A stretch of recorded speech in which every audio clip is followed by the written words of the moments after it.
ده عبد الرحمن جونيور ديفلوبر، وزي ما انت شايف كده مشترك في اكتر من 12 كورس، وهاري اللابتوب بتاعه استيكرات ومش عاتق حد في الجروبات، وكل شويه يخش يعمل له بوست يسال فيه الناس هل البرمجه بتجيب فلوس ولا الاي اي هيبدل مبرمجين، ولا كأن المجال كله واقف عليه والناس مستنياه انه يبدا، ووقته عمال بيضيع بين تسليمه الميد ترم التدريب ملوش لازمه.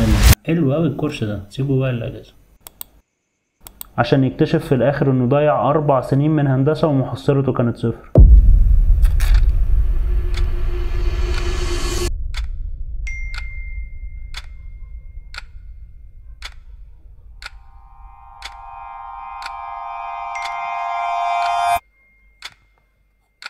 صاحبي انت اللي مسوح نفسك، قلت لك قبل كده اتعلم بطريقه عمليه، هتقابل مشاكل حقيقيه وهتستفاد اكتر وتتعلم اكتر بكتير. بقول لك ايه يا اسطى، انت بتهري الكلام ده بس ينفع مع الناس اللي عندها خلفيه كبيره، لكن انا يا عم بقالي 4 سنين بتعلم برمجه ومش فاهم حاجه. بص فكك، انا اكيد البرمجه دي مش ليا. في يوم من الايام وبالصدفه لقى عبد الرحمن فيديو عن ازاي تبني موقع فيه تجربه استخدام 3D. رايق اوي الويب سايت ده.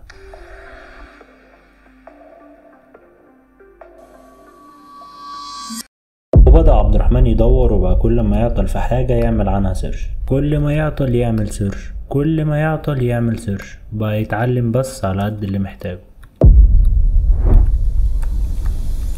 يا ابني معايا معاك. فايه بقى انت شايف ادوس ازاي في البرمجه وايه احسن طريقه اتعلم بيها؟ يا عم الحوار بسيط، بس في نقطة مهمة الأول لازم تكون عارفها.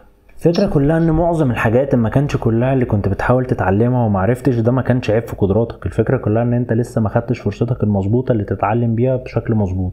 يعني احنا من الاخر بنكون محتاجين ان يكون لينا مسار مخصوص مرسوم لينا احنا بس.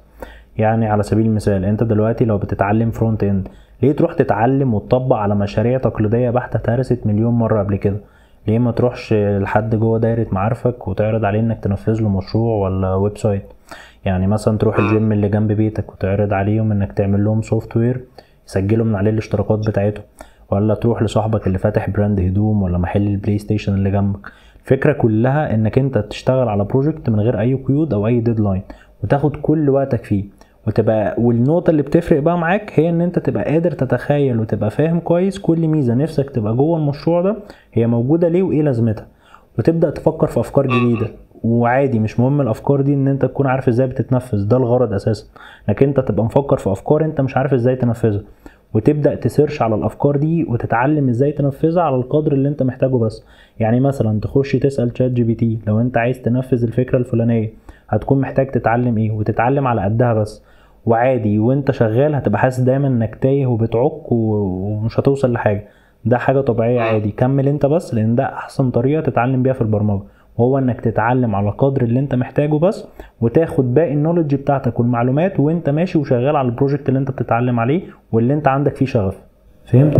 طبعا الفكره حلوه، وحاسس عارف في كذا حاجه لمعت في دماغي كده وانت بتقولها اصلا.